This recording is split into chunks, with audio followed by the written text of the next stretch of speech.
A year ago today, there was a kind of tension in my life that I didn't understand yet. It involved someone who had been a close friend of mine for over a year.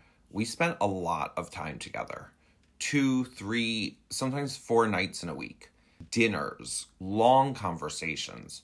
He came to my birthday. So in my mind, this was a real friendship. Then my relationship started.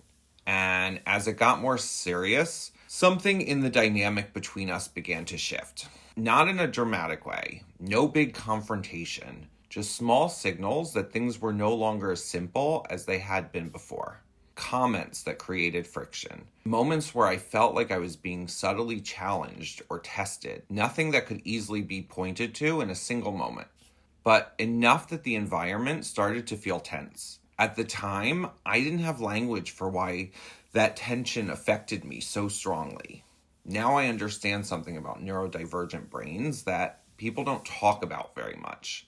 When tension exists in a social system, many neurodivergent people can't simply ignore it. The brain keeps processing it. It keeps scanning the environment, trying to understand the dynamic, trying to figure out what's really happening between the people involved.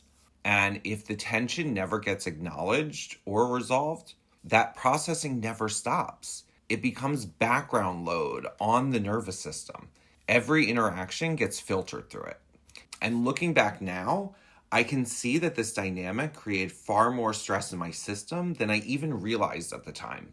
But because the tension itself stayed unresolved, the signals in the environment never became clear.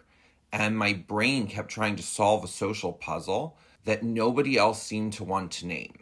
A year ago, I thought the problem was that I was reacting too strongly. Now I understand something very different. For many neurodivergent people, unresolved interpersonal tension isn't just uncomfortable. It becomes almost impossible to live inside because the nervous system just keeps processing it. And once you understand that about yourself, you start approaching situations very differently. You don't pretend tension isn't there.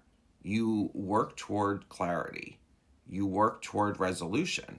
Or you step away from the environment entirely. Because for a neurodivergent brain, clarity isn't just emotional comfort. It's nervous system regulation.